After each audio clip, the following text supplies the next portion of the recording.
안녕하십니까. 지난 한 해 동안 성도님들 정말 고생 많이 하셨습니다.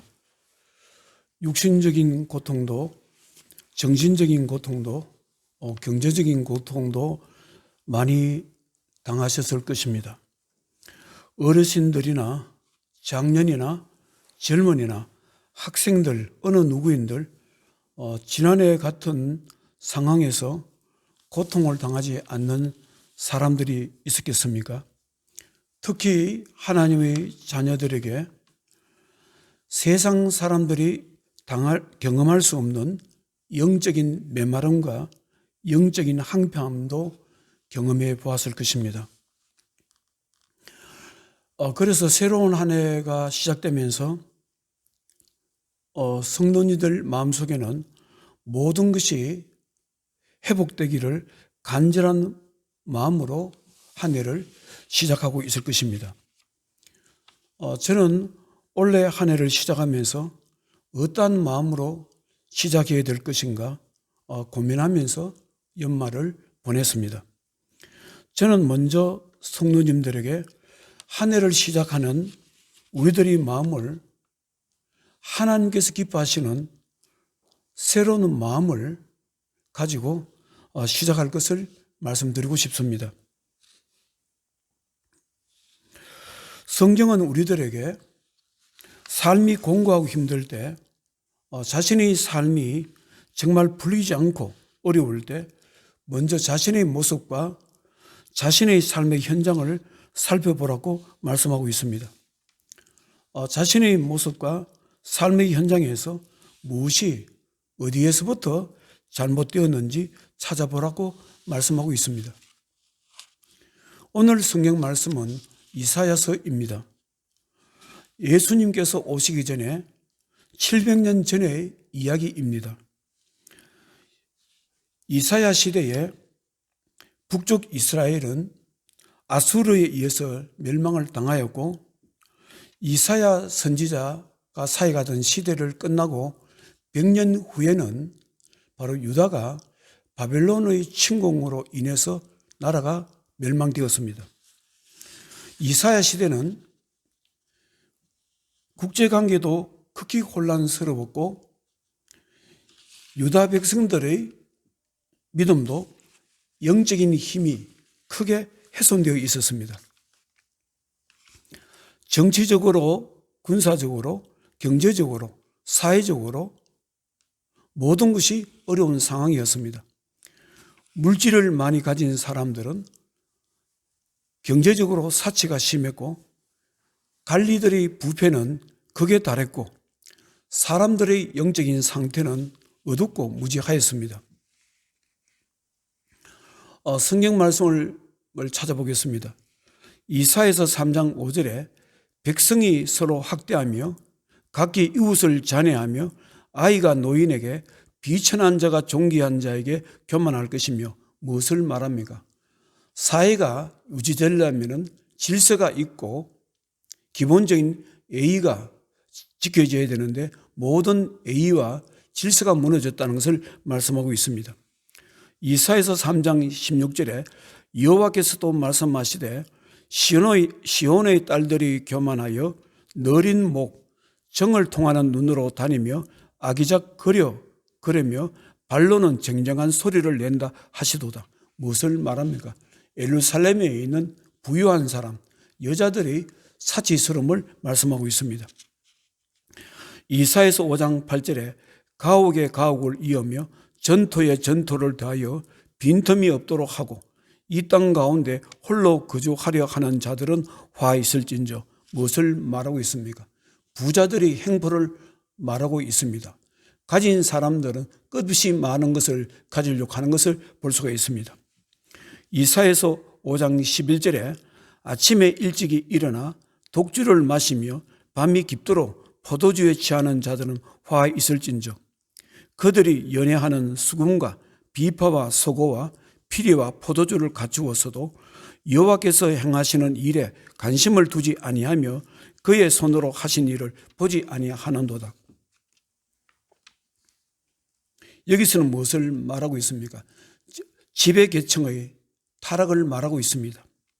이런 상황에서 이사야 선지자는 앞으로 계속 이런 상태를 지속하게 되면 우리도 북쪽 이스라엘처럼 나라가 망하게 될 것이라는 것을 경고하고 있었습니다.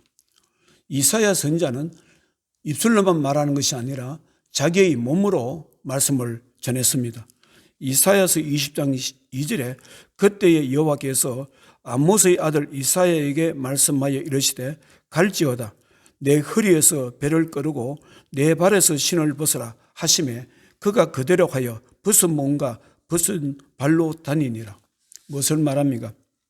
이사야 선지자는 몇 년 동안을 하나님 말씀대로 옷도 제대로 입지 못하고 신발을 신지 않으면서 이스라엘 백성들이 앞으로 다가올 운명에 대해서 말씀을 했습니다. 그리고 주변의 국가, 애국과 같은 강대국, 구서와 같은 힘 있는 나라가 어떻게 무너질 것인가를 이 말씀하고 있습니다.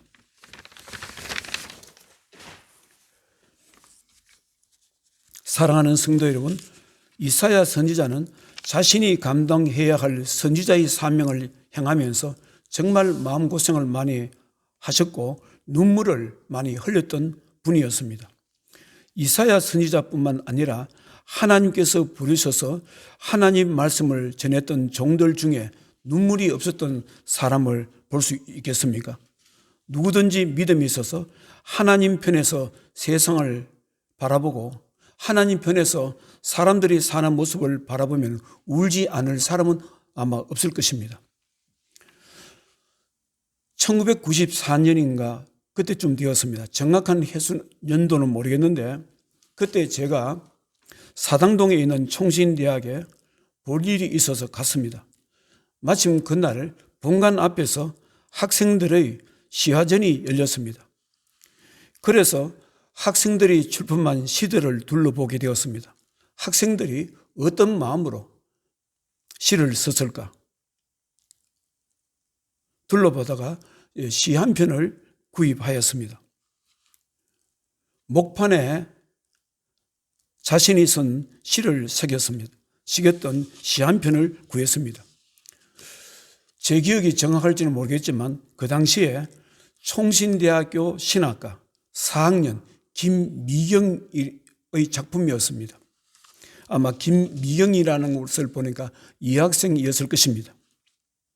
시 내용이 너무나 마음에 와닿았습니다. 시 내용은 자신에게는 하나님께서 주시는 남다른 능력, 특별한 능력이 필요하지 않습니다. 또한 사도 바울이 다메섹 도상에서 부활하신 예수님을 만나서 예수 그리스도의 빛에 맞아 3일 동안 눈을 볼 수 없는 경험을 하였고 아나니아라 하는 여자 제자의 안수 기도로 시력이 회복되었는데 그런 기적도 자기에게는 필요하지 않습니다. 나에게는 단지 하나님 앞에서 자신의 연약함을 알고 자신의 눈물을 담을 수 있는 눈물병이 필요합니다. 이런 내용의 시인 것을 제가 기억합니다. 시편 56편에 보면은 다윗은 자신을 죽이려고 했던 사람들을 피하여 도망다니면서 참으로 눈물을 많이 울었던 사람입니다. 시편 56편 8절에 보면 다윗의 시편인데요. 나의 유리함을 주께서 계수하셨사오니 나의 눈물을 주의 병에 담으소서. 무엇을 말하고 있습니까? 다윗은 믿음으로 살면서 자신이 흘렸던 눈물이 많다는 것입니다. 사람들이 악한 모습을 보고 울었고 자신의 연약한 모습을 보고 울었다. 그런 내용입니다. 아마 이 시를 썼던 그 여학생이 다윗의 그 믿음에 많은 느낌이 있었을 것이라 저는 생각해 봅니다. 사랑하는 성도 여러분, 여러분들은 지금까지 살아오시면서 울어본 적은 없습니까? 아마 수없이 많이 울어보았을 것입니다. 저 자신도 많이 울어보았습니다. 세상을 살아가면서 사람들의 모습이 너무나 악해서 많이 울어보기도 했습니다. 함께 살아가는 사람들이 너무나 불쌍해서 울어볼 때도 많이 있었습니다. 믿음의 동력자들, 믿음의 친구들, 사랑하는 교우들, 사랑하는 선교사님들, 친구들이 연약함, 그 불쌍함을 보고 울어볼 때도 많이 있었습니다. 그리고 저 자신의 모습이 너무나 불쌍해서 울어보기도 많이 했습니다. 저 자신의 제약된 모습을 보며 울어보기도 했고 저 자신의 연약한 모습을 보면서 울기도 하였습니다. 사람이란 자체만으로, 사람으로 살아가야 한다는 자체만으로 울 수 있는 것이 우리의 인생이 아닐까요? 누가복음 23장에 보면 이런 말씀이 있습니다. 예수님께서 십자가를 지시고 골고다 처형 장소로 가실 때에 예수님께 은혜 받았던 많은 백성들이 따랐습니다. 그리고 예수님의 여자 제자들이 따랐습니다. 그들은 따라가면서 예수님께서 너무나 불쌍해서, 예수님께서 십자가에 처형되는 모습이 너무나 불쌍해서 울면서 따라갔습니다. 그때 예수님께서 그들을 보시면서 이렇게 말씀하셨습니다. 누가복음 23장 27절에 또 백성과 및 그를 위하여 가슴을 치며 슬피 우는 여자의 큰 무리가 따라오는지라 예수께서 돌이켜 그들을 향하여 이르시되 예루살렘의 딸들아 나를 위하여 울지 말고 너희와 너희 자녀를 위하여 울라. 여기서 무엇을 말하고 있습니까? 예수님께서 내가 십자가에 못 박혀 죽는 것이 불쌍해서 울지 말고 앞으로 너희들이 당할 불행한 일, 비참한 일들을 위해서 울어야 된다고 말씀하고 있습니다. 앞으로 환난 날이 다가오는데 그 환난 속에서 너와 너희 가족들, 너희 자식들, 너희 백성들이 당할 불행한 일들, 비참한 일들을 위해서 울어야 된다고 말씀하고 있습니다. 그러나 그 당시에는 이 말을 듣는 사람들은 예수님께서 무엇을 말씀하시는지, 왜 이런 말씀을 하시는지 전혀 몰랐습니다. 앞으로 유다 백성이 로마에 의해서 어떻게 무너질 것이며 어떻게 짓밟히게 될 것인지, 국가가 어떻게 해서 망하게 될지 그것을 아무도 몰랐습니다. 그러나 예수님 말씀대로 몇십 년 후에 AD 70년에 유대는 로마에 의해서, 디도 장군에 의해서 완전히 멸망당하였습니다. 사랑하는 성도 여러분, 사람이 사람답게 살려면 서로가 서로를 위해서 눈물을 흘릴 수 있는 감정을 가지는 것이 필요하지 않을까요? 토요일 아침, 바로 동영상을 지금 찍고 있는데요. 오늘 아침에 조선일보의 이여령 교수님, 이 한국인의 지성인 중에 한 분이죠. 그분의 이야기가 나왔습니다. 이분은 지금 연세가 87세입니다. 췌장암이 걸려서 자신의 삶은 몇 달이 남았을지, 몇 주가 남았을지 모른다고 했습니다. 이런 글이 있습니다. 늙으니 춤을 출 수 있나? 남을 대신해 노동을 할 수 있나? 늙고 병든 내가 오늘 하루를 살아냈기에 할 수 있는 것은 해안의 눈물 담긴 시 한 줄뿐이더군요. 코로나 바이러스로 온 인류가 절망과 공포에 휩싸여 있는 지금 우리에게 가장 필요한 화두는 눈물 한 방울이라고 생각합니다. 우리는 과거에 피 흘린 혁명도 경험해 봤고 땀 흘려 경제도 부흥해 봤습니다. 그러나 딱 하나 아직 경험해 보지 못한 것이 눈물, 즉 박해입니다. 자기 자신을 위해서만 흘리는 눈물이 아니라 타인을 위해 흘리는 눈물이 필요한 시대를 우리는 살아가고 있습니다. 나는 눈물이 없는 자유와 평등이 인류의 문명을 초토화시켰다고 봅니다. 우리는 자유를 외치지만 코로나19는 인간의 한낱 짐승에 불과하다는 것을 보여주었습니다.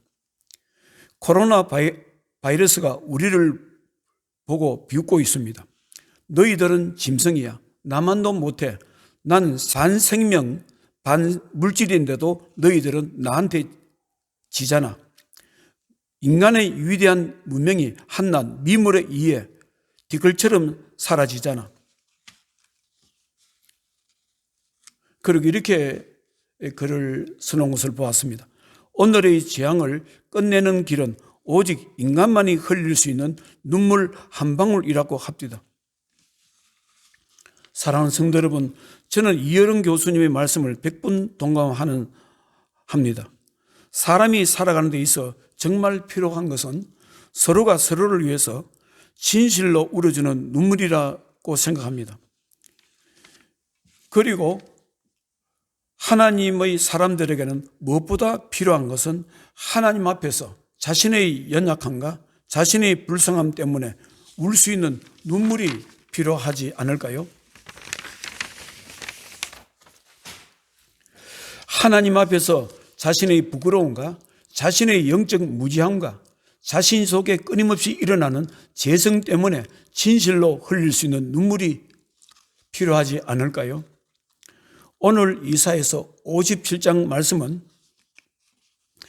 그 당시에 영적 무지함과 인간의 재성과 이기심 속에서 힘들게 살아가는 이스라엘 백성들을 불쌍히 여기셔서 이사야 선지자의 입술을 통해서 하나님께서 이스라엘 백성들에게 말씀하시는 내용입니다. 하나님께서는 이스라엘 백성들을 인도하시고 고쳐주시겠다고 약속하는 말씀이 바로 오늘 말씀입니다. 그런데 하나님의 인도하심과 고치심을 약속받기 위해서는 바로 필요한 것이 한 가지가 있는데 그것은 바로 통회하는 마음이라고 말씀하고 있습니다. 자신의 부족함, 자신의 영적 무지함, 자신이 인간이기 때문에 오는 연약함과 불쌍함 때문에 진실로 하나님 앞에서 울 수 있는 마음이 필요하다고 말씀하고 있습니다. 이사야서 57장 15절 16절에 보면 지극히 존귀하며 영원히 거하시며 거룩하다 이름하는 이가 이와 같이 말씀하시되 내가 높고 거룩한 곳에 있으며 또한 통회하고 마음이 겸손한 자와 함께 있나니 이는 겸손한 자의 영을 소생시키며 통회하는 자의 마음을 소생시키려 함이라. 내가 영원히 다투지 아니하며 내가 끊임없이 노하지 아니할 것은 내가 지은 그의 영과 혼이 내 앞에서 피곤할까 함이라. 계속해서 말씀하고 있습니다. 18절에 내가 그의 길을 보았은즉 그를 고쳐줄 것이며 그를 인도하며 그와 그를 슬퍼하는 자들에게 위로를 다시 얻게 하리라. 19절에 입술의 열매를 창조하는 자 여호와가 말하노라. 먼 데 있는 자에게든지 가까운 데 있는 자에게든지 평강이 있을지어다 내가 그를 고치리라 하셨느니라. 여기서 이사야 선지자는 무엇을 말씀하고 있습니까?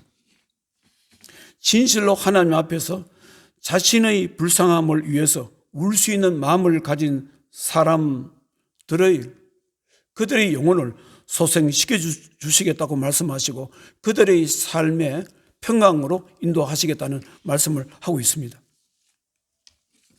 사랑하는 성도 여러분, 여러분들은 한 해를 시작하면서 올해 한 해도 하나님을 의지하면서 살아야 되고 하나님께서 공급하시는 일용 양식을 기대하면서 살아야 될 우리들, 하나님 백성들에게 무엇이 필요하다고 생각하십니까?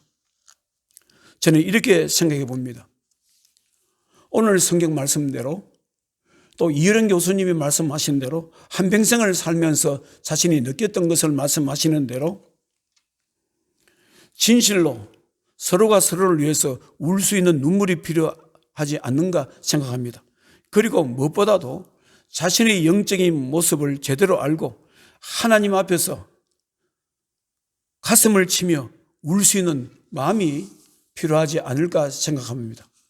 만약 올해 한 해를 우리가 시작하면서 우리들에게 지난날과 같은 똑같은 마음을 가지고 영적인 무지함으로 가지고 딱딱한 마음으로 한 해를 시작해 본들 과연 우리는 한 해가 새롭게 변할 수 있겠습니까? 그런 마음에서 우리가 하나님부터 무엇을 기대할 수 있겠습니까? 그래서 저는 한 해를 시작하면서 저는 우리가 함께 살아가면서 사람이 서로가 서로를 위해서 불쌍히 여길 줄 알고 서로가 서로를 위해서 울 줄 아는 마음이 필요하고 또 무엇보다도 자신의 연약함, 자신의 무지함, 영적 무지함, 자신의 재성을 위해서 가슴 치면서 울 수 있는 그런 통회하는 마음이 필요하지 않을까 생각해 봅니다. 그런 통회하는 마음 위에 하나님께서 우리를 치료하시고 우리를 인도하시고 우리의 영혼을 소생시킬 것입니다. 이사야서 57장에 통회하고 마음이 겸손한 자와 함께 있나니 이는 겸손한 자의 영을 소생시키며 통회하는 자의 마음을 소생시키려 함이라. 이런 사람들을 하나님께서 지켜주시고 인도하시겠다고 약속하셨습니다. 사랑하는 성도 여러분, 오늘 한 해를 시작하면서 우리들은 자신을 되돌아봐야 될 것입니다.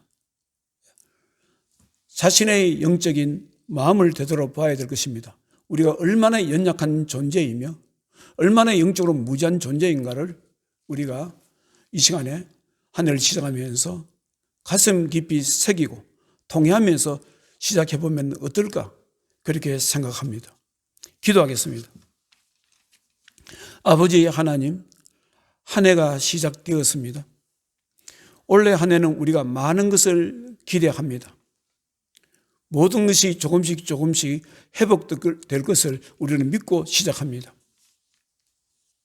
그러나 우리가 아무리 많은 것을 기대한다 할지라도 우리의 마음이 하나님께 기뻐하시는 그런 새로운 마음으로 무장되지 않으면 올해도 우리의 삶에는 아마 하나님으로부터 받을 것이 별로 없을 것입니다. 하나님 사랑주의 백성들 은혜를 베풀어 주시옵소서. 성령님 역사하셔서 사랑주의 백성들의 통회하는 마음을 주시옵소서. 자신의 연약함을 위해서 울 수 있는 마음을 주시옵소서. 자신의 제약된 모습을 보면서 울 수 있는 마음을 주시옵소서. 함께 살아가는 가족들의, 함께 살아가는 교우들, 함께 살아가는 이웃들의 아픈 모습, 불쌍한 모습을 보면서 울 수 있는 마음을 허락해 주시옵소서.